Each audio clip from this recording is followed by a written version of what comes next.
Blast, ఒకే ఒక్క blast అమాయక జనం ప్రాణాలు తీసింది. ఉగ్రదాడులకు ఈ దేశం ఇంకా ఓ వేదికేనని చూపింది. మన నిఘా వ్యవస్థలు, భద్రతా దళాల వైఫల్యాన్ని ఎత్తి చూపింది. ఢిల్లీ పేలుడు ఇప్పుడో ఎగ్జాంపుల్ కాదు, మున్ముందు మనం పసిగట్టేలోపే జరగబోయే ఘోరాలకు ఓ హెచ్చరిక. ఎన్ని స్ట్రైక్స్ చేసినా, ఎన్ని ఉగ్రవాద స్థావరాలు ధ్వంసం చేసినా, అన్నిసార్లు ఉగ్రకుట్రలను భగ్నం చేయటంలో మాత్రం మన భద్రతా వ్యవస్థలు ఫెయిల్ అవుతూనే ఉన్నాయి. అసలు ఢిల్లీలో బ్లాస్ట్ ఎలా జరిగింది? ఉగ్రకుట్రని ఎందుకు భగ్నం చేయలేకపోయారు?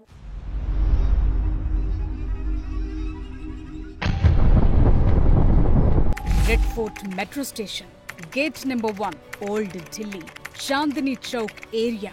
టైం 6:52. ఎర్రకోట రక్తం కళ్ళ చూసింది. రెడ్ ఫోర్ట్ ముందు నెత్తురు పారింది. కాళ్ళు, చేతులు, తలలు ఎగిరిపడ్డాయి. కారులో బాంబ్ బ్లాస్ట్తో ఒక్కసారిగా భయం. ఎక్కడికక్కడ పరుగులు తీసిన జనం. పేలుడు ధాటికి 22 వాహనాలు దెబ్బతిన్నాయి. రెడ్ ఫోర్ట్ మెట్రో స్టేషన్ దగ్గర జనం వణికిపోయారు. ప్రశాంతంగా ఉన్న చాందినీ చౌక్లో ఒక్కసారిగా భీతావహ వాతావరణం నెలకొంది. చాలా ఏళ్ల తరువాత ఢిల్లీని మళ్లీ ఓ బాంబ్ బ్లాస్ట్ భయపెట్టింది. సాక్షాత్తు దేశ రాజధాని నడిబొడ్డున రద్దీ ఏరియాలు, అది కూడా ఎర్రకోట ముందే ఈ బ్లాస్ట్ జరిగింది. ఈ బాంబ్ బ్లాస్ట్ అంతా ఓ కార్ చుట్టే తిరుగుతోంది. I-20 కార్లో ఈ పేలుడు జరిగింది. దీంతో ఒక్కసారిగా అగ్నికీలలు ఎగసిపడ్డాయి. మొదట కార్లో CNG ట్యాంక్ ఏదైనా బ్లాస్ట్ జరిగి ఉంటుందనుకున్నారు. కానీ అక్కడి పరిస్థితులు చూసిన వారికి అది బాంబ్ బ్లాస్ట్ అని తొందరగానే తెలిసిపోయింది. స్పాట్లోనే 9 మంది ప్రాణాలు గాల్లో కలిసిపోయాయి. చికిత్స పొందుతూ మరో 3 మృతి చెందారు. ఇదిగో ఇక్కడ కారులో కనిపిస్తున్న ఈ వ్యక్తి పేరు ఉమర్ మహ్మద్. వృత్తి డాక్టర్, ప్రవృత్తి ఉగ్రవాదం. ఈ బ్లాస్ట్ కు సంబంధించి మొత్తం మాస్టర్ మైండ్ ఇతడే అంటున్నారు. నవంబర్ 10వ తేదీన రోజంతా ఉమర్ అనుమానాస్పదంగా కనిపించాడు. ఫరీదాబాద్ లో అతడి సన్నిహితుల దగ్గర అదే రోజు 2900 కిలోల IED మేకింగ్ మెటీరియల్ స్వాధీనం చేసుకున్నారు. ఇందులో అమ్మోనియం నైట్రైట్, డిటోనేటర్లు, వాకీటాకీలు, AK-47 పిస్తోల్, టైమర్స్ లాంటివన్నీ సీజ్ చేశారు. మొత్తం 9 మందిని అరెస్టు చేశారు. అందులో 4 డాక్టర్స్ ఉన్నారు. దీంతో తన ఉనికి తెలిసిపోతుందనుకున్నాడు, లేదంటే ఎలాగైనా బ్లాస్టింగ్ ప్లాన్ వర్కౌట్ చేసి తీరాలనుకున్నాడో ఏమో గాని ఉమర్ ఆత్మాహుతి దాడికి పాల్పడ్డట్టుగా అనుమానిస్తున్నారు. పేలుడులో అమ్మోనియం నైట్రేట్ వాడినట్లు చెప్తున్నారు. అందుకే ఇంత తీవ్రత ఉందంటున్నారు ఫోరెన్సిక్ ఎక్స్పర్ట్స్. DNA టెస్టుతో ఉమర్ చనిపోయాడా లేదా అనేది నిర్ధారించనున్నారు. ఇప్పటికే ఈ కేసుని NIAకి అప్పగించింది కేంద్రం. ఢిల్లీ బ్లాస్ట్ లో గేమ్ అంతా ఈ I-20 కార్ చుట్టే తిరుగుతోంది. ఈ కార్ చాందినీ చౌక్ ఏరియాలో నవంబర్ 10న ఎక్కడెక్కడ తిరిగిందో సీసీ ఫుటేజ్ అంతా బయటకొస్తోంది. ఫరీదాబాద్, బర్దార్పూర్ టు చాందినీ చౌక్. ఇలా బ్లాస్ట్ కు కొన్ని గంటల ముందు ఏం జరిగింది, కారు ఎక్కడెక్కడి నుంచి వచ్చిందన్నది దూద్ కా దూద్, పానీ కా పానీ మొత్తం తెలిసిపోయింది. నవంబర్ 10, 8:04. పేలుడికి వాడిన I-20 కార్ బర్దార్పూర్ నుంచి ఢిల్లీలోకి ఉదయం 8:04 ఎంటర్ అయ్యింది. డే అంతా ఢిల్లీలో రకరకాల ఏరియాల్లో చక్కర్లు కొట్టింది. నవంబర్ 10, 3:19. పేలుడు జరిగిన ఏరియాలో, పార్కింగ్ ఏరియాలో I-20 కార్ ఎంట్రీ అయ్యింది. ఈ సీసీ ఫుటేజ్ లో కార్ నడిపే వ్యక్తిని డాక్టర్ ఉమర్ గా ఐడెంటిఫై చేశారు. పార్కింగ్ ఏరియాలో సుమారు 3 గంటల పాటు కార్ అక్కడే నిలిపి ఉంచారు. సాయంత్రం 6:48. పార్కింగ్ ఏరియా నుంచి కార్ బయటకొచ్చింది. సుభాష్ మార్గ్ ట్రాఫిక్ సిగ్నల్ వైపు వెళ్లింది. అన్ని వాహనాలు ఫాస్ట్ గా వెళ్లినప్పటికీ ఈ కార్ మాత్రం చాలా స్లోగా మూవ్ అయింది. బహుశా రెడ్ సిగ్నల్ పడేలా చూసుకుని ఉండొచ్చు. అనుకున్నట్లుగానే Red Fort metro gate number 1 దగ్గర రెడ్ సిగ్నల్ దగ్గర కార్ ఆగింది. 6:52. సిగ్నల్ దగ్గర ఆగిన కార్లు ఒక్కసారిగా భారీ పేలుడు. హైడ్రోజన్ బాంబ్ పేలినప్పుడు ఎలాగైతే మష్రూమ్ షేప్ వస్తుందో అలాగే అగ్నికీలలు ఎగసిపడ్డాయి. వాహనాల శకలాలు ఎక్కడెక్కడో ఎగిరిపడ్డాయి. బ్లాస్ట్ అయ్యాక I-20 కార్ పరిస్థితిది. సాయంత్రం 6:55 ఫైర్ సర్వీసెస్ కు కాల్ వచ్చింది. 7 ఫైర్ ఇంజన్లు, 10 అంబులెన్స్లు స్పాట్ కు చేరుకున్నాయి. సహాయ చర్యలు చేపట్టారు. గాయపడ్డ వారిని అంబులెన్స్లో LJNP హాస్పిటల్ కు తరలించారు. అరగంట తరువాత మంటలు అదుపులోకొచ్చాయి. మొత్తం 9 మంది చనిపోయినట్లు ప్రకటించారు. NSG, బాంబ్ స్క్వాడ్ ఘటనా స్థలానికి చేరుకున్నాయి. రెడ్ ఫోర్ట్ మెట్రో స్టేషన్ ని నవంబర్ 13 వరకు మూసేస్తున్నట్లు ప్రకటించారు. ఇది ఓవరాల్ గా నవంబర్ 10న జరిగిన సీక్వెన్స్. ఢిల్లీలో 2011లో చివరిసారిగా బ్లాస్టింగ్ జరిగింది. 14 ఏళ్ల తరువాత మళ్లీ ఇప్పుడు హార్ట్ ఆఫ్ ది సిటీలో, అది కూడా టూరిస్టులు ఎక్కువగా ఉండే హిస్టారికల్ రెడ్ ఫోర్ట్ ముందు ఆత్మాహుతి దాడంటే మాటలు కాదు. 9 మంది ప్రాణాలు కోల్పోవటం మామూలు విషయం కాదు. ఇప్పుడు ఆ రూట్లో సీసీ కెమెరాలన్నీ పరిశీలిస్తున్నారు.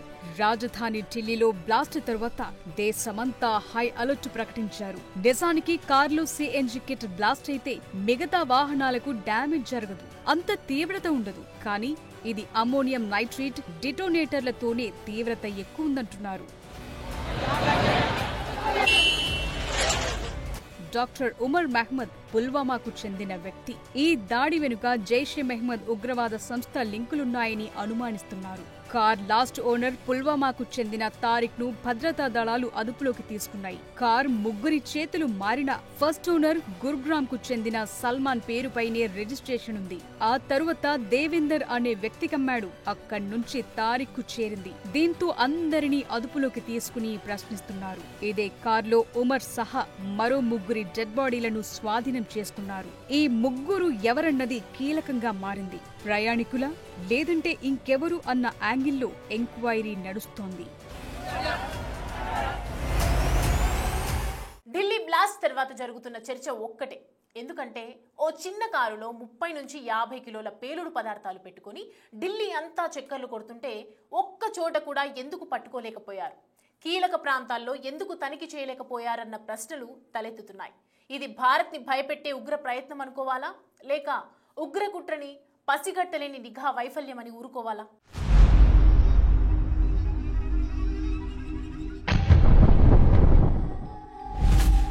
నిఘా వైఫల్యమే పేలుడుకు కారణమా?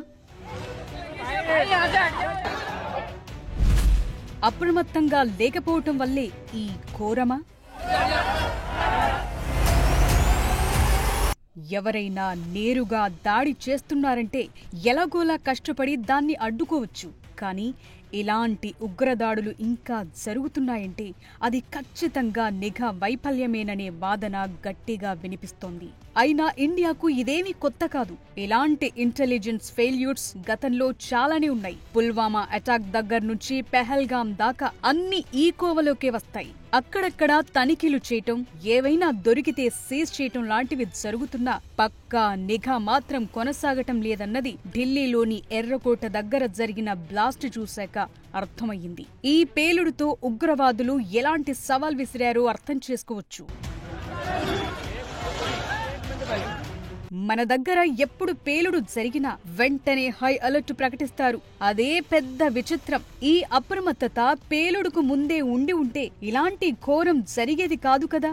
ఇదే అలర్ట్నెస్ అనుమానాస్పద వ్యక్తులు, వాహనాల తనిఖీలపై ఉండి ఉంటే చాలా ప్రాణాలు పోకుండా ఉండేవి కదా. నిజానికి డాక్టర్ ఉమర్ తప్పించుకు తిరుగుతున్న విషయంపై నిఘా అధికారులు ఢిల్లీ పోలీసులకు ముందే సమాచారం ఇచ్చారని చెప్తున్నారు. ఉమర్ని పట్టుకోవటంలో ఢిల్లీ పోలీసుల వైఫల్యం ఉందన్న వాదన ఇప్పుడు చర్చకొస్తోంది. సో పోలీసులు, నిఘా వ్యవస్థ మధ్య సమన్వయం లోపించిందనే విషయం అర్థమవుతోంది.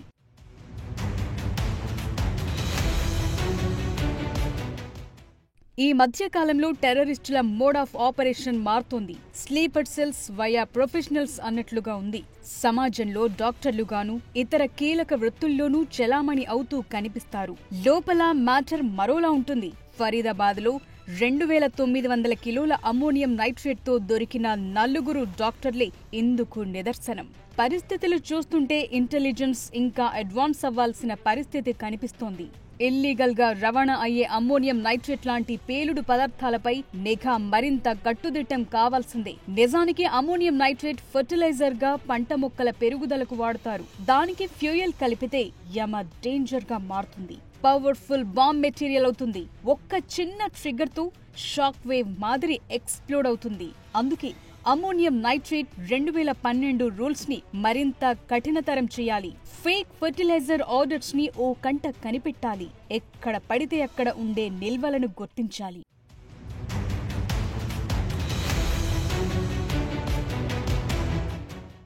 భారత్లో రా, ఐబీ, ఎన్ఐఏ, స్టేట్ ఇంటెలిజెన్స్ లాంటి కట్టుదిట్టమైన నిఘా వ్యవస్థలు ఉన్నప్పటికీ అప్పుడప్పుడు పేలుళ్లు సంభవిస్తూనే ఉన్నాయి. ఉగ్రదాడులు జరుగుతూనే ఉన్నాయి. కేంద్ర నిఘా ఏజెన్సీలు సేకరించిన సమాచారం రాష్ట్ర పోలీసులు, స్థానిక భద్రతా దళాల మధ్య సమర్థవంతంగా త్వరితగతిన పంచుకోబడటం, దానిపై చర్యలు తీసుకోవటంలో లోపాలున్నాయని గతంలో అనేక దాడుల తరువాత కమిటీలు తెలిపాయి. కొన్ని ఉగ్రవాద సంస్థలు దేశంలోని యువతను ఆకర్షించి వారిని ఉపయోగించుకోవటం నిఘా సంస్థలకు కొత్త సవాల్గా మారింది. దాంతో లోకల్ టెర్రర్ నెట్వర్క్లను పసిగట్టడం కష్టమవుతోందనే చర్చ ఉంది. ఇక ఉగ్రవాదులు ఎన్క్రిప్టెడ్ కమ్యూనికేషన్స్, డ్రోన్లు, ఐఈడీల తయారీకి సంబంధించిన సరికొత్త టెక్నాలజీని ఉపయోగిస్తున్నారు.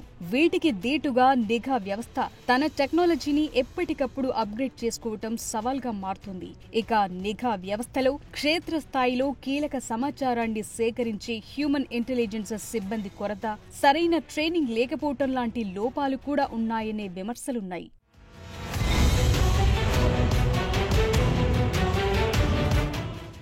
క్షేత్రస్థాయిలో తనిఖీలు లేకపోవటం కూడా ఇలాంటి దాడులకు కారణంగా కనిపిస్తోంది. రైల్వే స్టేషన్లు, మార్కెట్లు, బస్టాండ్ల లాంటి రద్దీ ప్రదేశాల్లో భద్రతా సిబ్బంది అప్రమత్తత, తనిఖీ పద్ధతుల్లో లోపాలు ఉండటం కూడా కారణమంటున్నారు.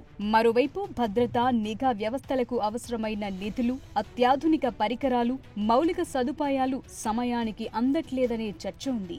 ఒక్క మాటలో చెప్పాలంటే దేశంలో నిఘా వైఫల్యం అనేది వివిధ స్థాయిల్లో జరుగుతోంది. సమన్వయం లేకపోవటం, ఆపరేషన్ ఫెయిల్యూర్ల కారణంగా ఇలాంటి ఉగ్రదాడులు జరుగుతున్నాయని అభిప్రాయాలు వినిపిస్తున్నాయి.